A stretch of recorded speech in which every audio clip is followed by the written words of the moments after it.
Hey guys, in this video I'm going to attempt to draw another character from Overwatch using alcohol markers. So I think this character is called Genji and is almost like the ninja in the game.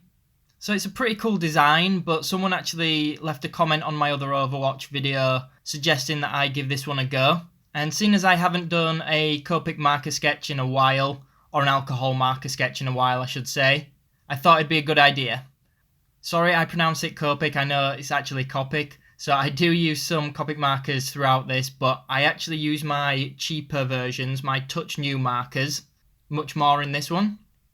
I'll put a link in the description box below to my review on the TouchNew markers, for those of you that are interested. And I will also put a link to my Soldier 76 marker piece. In other words, the other character from Overwatch. Anyway, what you've been watching me do on screen so far is just creating the line art. I'm using a Copic multi-liner for this. It's quite a thin one, I think it's like a 0.3. The reason I'm using this one is because we are going to be using markers, so I didn't want the line art to smudge. As in most of my videos, I didn't show the pencil sketch before the line art on camera. That's because it takes me so long to get that right that the video would be really long and boring. So we cut to the good stuff. So that's my line art there. Off camera at this point I just erased some of the pencil work as well that's still left in. And I wanted to try something a little bit different this time. I recently got hold of some colorless Prismacolor pencils. I've just released a video reviewing these. Again, I'll put a link in the description box below to that. But I've been wanting to test these out with markers. Now some people do just use them over the top of the markers, which we will try throughout. But I actually wanted to try and put these down even before using markers.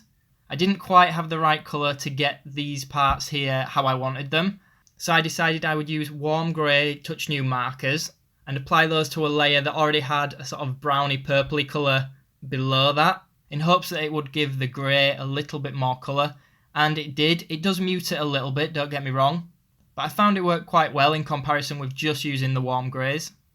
The green bits you saw there were again done with TouchNew markers. I think the numbers I used, for those of you that have TouchNew markers, were the 173, the 48 and the 175.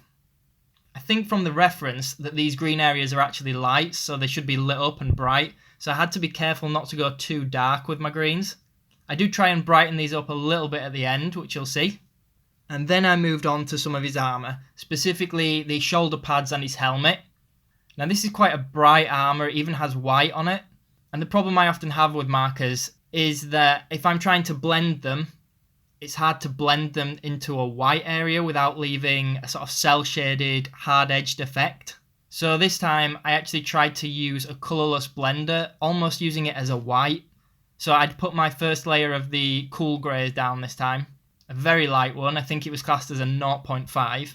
And then I blended that in to where I wanted it to be left white, using the colourless blender, and I think the colourless blender is actually a Copic one, but it really doesn't matter what brand you use. I'm sticking with the cool grey range, but I am slowly getting a little bit darker just bit by bit. I had to be careful not to go too dark with this though, because I needed a little bit of contrast between these bits and his headband or his masked area. I'm not sure what you class it as, but I was using cool greys for that again, which you'll see in a second, so I had to sort of try and keep a little bit of difference between them and differentiate between them. All of these things, in my opinion, are quite difficult to do just because we are rendering armour here, so it has quite a shine to it. Especially these plates on his chest, which I render towards the end. I tried to make those super reflective. I was trying to make them match the reference. Right, so we're on to the headband area, or the bandana, whatever it's called. As mentioned, I'm sticking with the cool greys again, but the local value of these, or the local colour, is much darker. So even my lightest grey on these bits was probably darker than my darkest grey on the armour. Hopefully that makes sense. Again, using the same process, I start light and then I work in my darks and get darker gradually. And then I revert back to my lighter one just to blend it in. You might notice me using the colourless blender randomly throughout. That usually means I've gone outside of the lines and I'm using the colourless blender just to push it back in. And again, this area on his chest and below his neck is in a darker grey. The difficulty I had with this was trying to use cool greys for all parts of his armour, minus the warm grey bits at the beginning, of course. But yeah, trying to use a cool grey for them all, but also have them look different and like they're separate parts of his costume. But I think we pulled it off quite well. So this last bit of his suit is the bit I mentioned that was quite difficult because this is a very reflective surface. This was a very, well, shiny metal surface, I guess, which is quite common in these armor pieces. But without reference, for me, this would be far too difficult. I find that these kind of material properties have quite a high contrast range. So I'm leaving some areas completely white, but I gradually get to quite a dark grey as well, and pretty much everything in between it. Because of it being quite reflective, I also try to add a little bit more colour in there using the colorless pencils, which you will see again in a second. And as far as the reference goes, this is just something I found on I think it was like the Overwatch wiki page. And now we are just on to the finishing touches. So as mentioned, I've got my colorless pencils here. I go over the lighter area in the green bits with a yellow. It changed the colour a little bit for the better, made it look a bit more lit up like a light. And I also used the yellow and even a little bit of blue on the reflective metal plates, which I think made it a little bit more realistic. You can see where I used the green and the yellow in the end of his bandana, that bit that sort of reflects from his armour. That bit worked pretty well. It's quite a good example of bounce light for those of you who are not familiar. Some other things I did to finish this off, I went in with a Jelly Roll pen, that's the white one.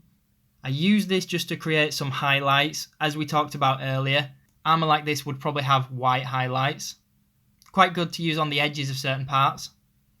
As well as that, I used it on the warm grey area to add a little bit of texture to match the reference. It was a little bit strong at first, so I applied the gel pen and then I sort of dabbed it off with my pencil to tone it down a little bit. And to finish it off on camera, I just go around this with a thicker black outline. To do this, I used a Faber-Castell Pitt pen, but any fine liner would do.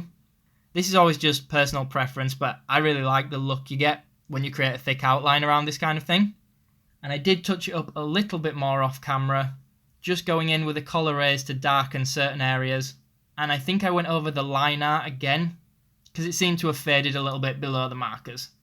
And I'm going to put up a scanned image of it finished now, just in case my lighting wasn't very good in the video. Anyway, I was quite pleased with the way this one turned out. I hope you guys enjoyed it as well. Make sure you check out some of my other alcohol marker videos like this one. I'll put links at the end of the video and in the description box below. As always, if you did enjoy the video, make sure you leave me a comment below. Let me know what characters you guys want to see next.